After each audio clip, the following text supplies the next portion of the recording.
قرآن پاک میں ارشاد فرمایا کہ اللہ کی طرف بڑھنے کے لیے تم راستہ تلاش کرو اور محنت کرو. اور اللہ نے انسان کو دونوں طاقتیں دی ہیں، خیر کی بھی اور شر کی بھی، اچھائی کی اور برائی کی، دونوں کی طاقتیں اس کے اندر ہیں. خیر والا جو مادہ ہے اس کو اچھائیوں کی طرف لے جاتا ہے، اور شر والا مادہ اس کو برائیوں کی طرف لے جاتا ہے. جب یہ دونوں چیزیں انسان کے اندر موجود ہیں تو انسان کبھی نیکیوں میں غالب آ جاتا ہے اور کبھی برائیوں میں غالب آ جاتا ہے. یہ شروع سے معاملہ چلا آ رہا ہے. السلام علیکم ورحمۃ اللہ وبرکاتہ. میرا نام محمد فیصل اور آپ دیکھ لیں RS ورلڈ ہمارے چینل کو.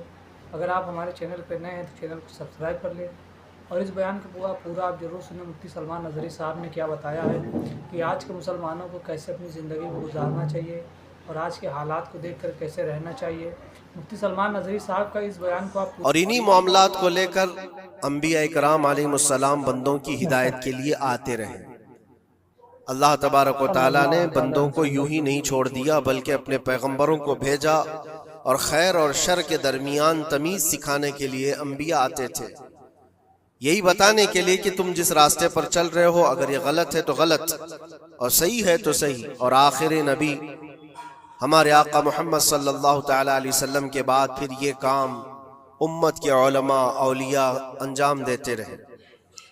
آج جو ضروری بات میں عرض کرنا چاہتا ہوں وہ یہ ہے کہ اسلام کا جو نظام ہے خیر کو پھیلانے کے لیے ہے اور شر کو دبانے کے لیے.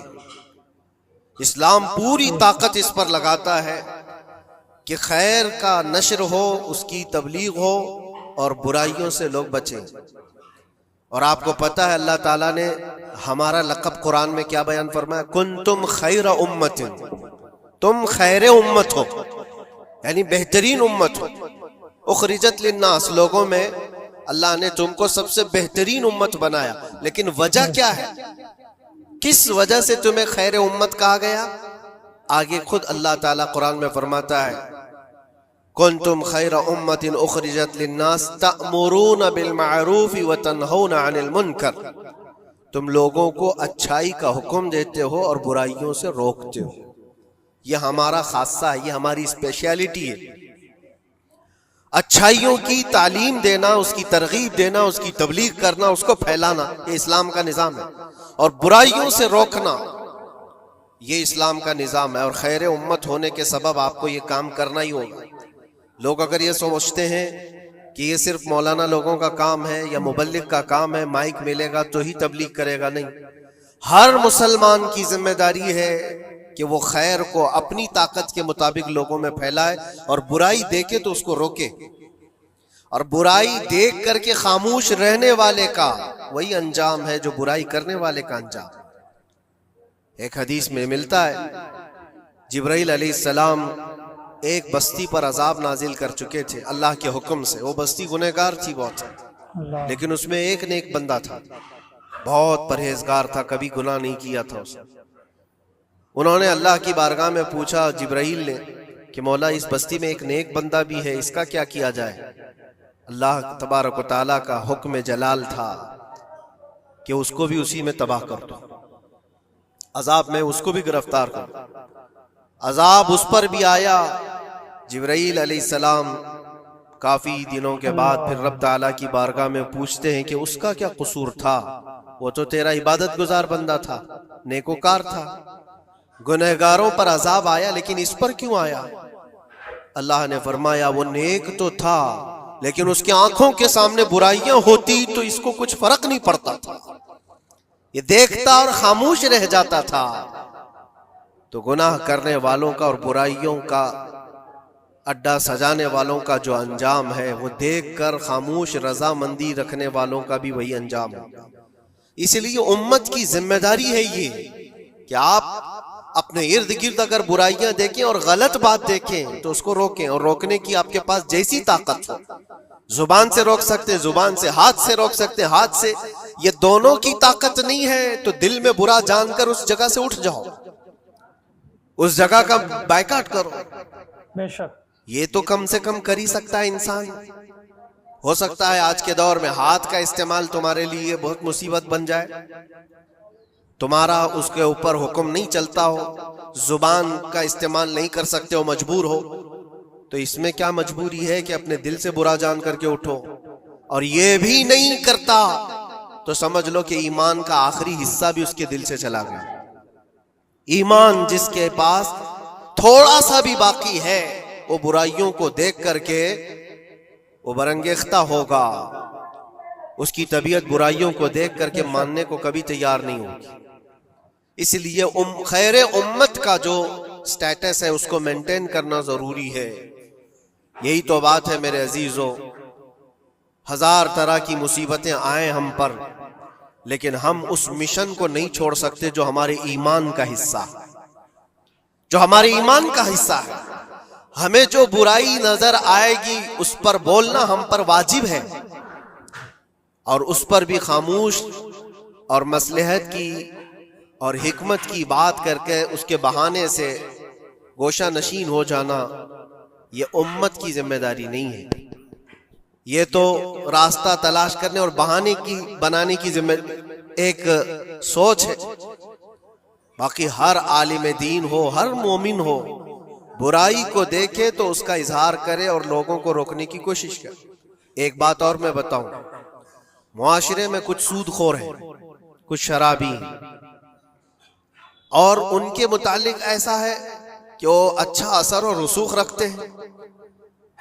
ہمارے علاقے میں ایک مرتبہ ایسا ہوا تھا کہ مجھے ایک جگہ تقریر کے لیے بلایا گیا اور کہا گیا پہلے ہی سے کہ یہاں پر سود کا کاروبار زیادہ چلتا ہے, آپ اس پر برائے کرم کچھ نہ بولیں, کیونکہ ہمارے محلے کے بڑے بڑے ذمہ دار لوگ جو ہیں وہ سب اس کاروبار میں مصروف ہیں. آپ سود پر کچھ نہ بولیں, باقی آپ کی ہر تقریر سننے کو تیار ہے. میں نے اس دن قسم کھا لی, پورا 1 گھنٹہ سود پر ہی میں نے بیان کیا. بے شک حق نہیں بلانا اس کے بعد نہ بلاؤ, لیکن ہم سمجھوتا اس بات پر نہیں کرتے کہ تمہاری طبیعت دیکھ کر کے بات کریں, ہم رسول اللہ کی شریعت دیکھ کر بات کریں. ایک عالم دین کا یہ حق ہے کہ وہ برائی کو دیکھے تو اس کا اظہار کر کے منع کرے. مخالفت ہوگی, ہمیں پتہ ہے, برائیاں کرنے والے کریں گے, لیکن یہاں پر ایک بات مجھے یاد آتی ہے, اس بزم میں مقصود ہے اصلاح مفاسد. نشتر جو لگاتا ہے وہ دشمن نہیں ہوتا. ڈاکٹر تمہاری پھوڑی کو اگر کاٹتا ہے چاقو سے تو وہ قاتل نہیں ہے, وہ کلر نہیں ہے, وہ تمہارے جسم سے پھوڑی کو کاٹ رہا ہے, وہ ناسور کو نکال رہا. تمہارے اندر برائی کو اگر ہم روک رہے ہیں, برا تھوڑی دیر کے لیے لگے گا. اسی لیے میں اکثر ایک جملہ کہتا ہوں, بخار کی دوا کڑوی ہوتی ہے, نگل لو تو فائدہ ہے. ظاہر سی بات ہے تمہارے اندر کچھ برائیاں ہیں, اگر ہم نے اس کو کہا, انگلی رکھی, تو ہو سکتا ہے آپ ہم کو علماء کی فہرست سے ہی ہٹا دیں گے, کہیں گے یہ مولانا ہی نہیں ہے, یہ عالم ہی نہیں ہے, کیونکہ طبیعت جلدی کسی کو ایکسپٹ نہیں کرتی. برائیوں سے روکنا ایک بہت بڑی ذمہ داری ہے. جانتے ہیں مکہ مکرمہ میں سارے لوگ حضور پاک صلی اللہ تعالی علیہ وسلم کے ایسے فدائی تھے, اعلان نبوت سے پہلے کی بات کر رہا ہوں, حضور کے اخلاق پر کوئی انگلی نہیں اٹھا سکتا تھا. جتنی اچھائیوں کا حضور نے حکم دیا سب کو وہ ایکسپٹ کرتے تھے, مانتے بھی تھے, لیکن جہاں برائیوں کے لیے روکا کہ یہ غلط ہے, اس کو ایکسپٹ کرنے کو طبیعت نہیں مانتی. اتنے سالوں سے ہم کرتے آ رہے ہیں, ابھی آپ آ کر روک رہے ہیں, یہی تو دشمنی شروع ہوئی. اور ہم یہاں پر اسی بات کے لیے کہتے ہیں کہ یہ اللہ کے نبی صلی اللہ تعالی علیہ وسلم کے فرامین کے مطابق اور قرآن کے مطابق ایک بڑا جہاد ہے. برائیوں سے لوگوں کو بچانا, روکنا اور اپنے نفس کو بچانا, یہی جہاد جس کے متعلق حدیث پاک میں ملتا ہے, رجعنا من الجہاد الاصغر الى الجہاد الاکبر. جو جنگ ہوتی ہے نا آمنے سامنے میدانوں میں, اس کو حضور نے فرمایا یہ چھوٹا جہاد ہے, اور برائیوں سے لڑنا یہ بڑا جہاد ہے. اپنے نفس سے لڑنا جو برائیوں کی طرف ہمیں لے کر کے جاتا ہے, یا برائیوں سے روکنا کسی کو, یہ بڑا جہاد ہے. یہاں پہلوانی دکھانا، ایک دوسرے کو کشتی میں پچھاڑ دینا، یہ تو طاقت کا کھیل ہے، لیکن کسی کو برائیوں سے باز لے کر کے آ جانا، یہ بہت بڑی طاقت کا مظاہرہ کرنا ہوتا ہے، بہت بڑی۔ اگر تمہاری زبان سے کوئی بچ گیا، ویڈیو اگر آپ کو اچھی لگی ہو تو ویڈیو کو لائک کریں اور شیئر کریں، اور چینل پہ نئے ہیں تو چینل کو سبسکرائب ضرور کریں۔ ماشاءاللہ بہت ہی پیارا بیان کیا ہے مفتی سلمان اظہری صاحب نے۔ اگر آپ کو یہ ویڈیو اچھی لگی تو ویڈیو کو لائک شیئر ضرور کریں۔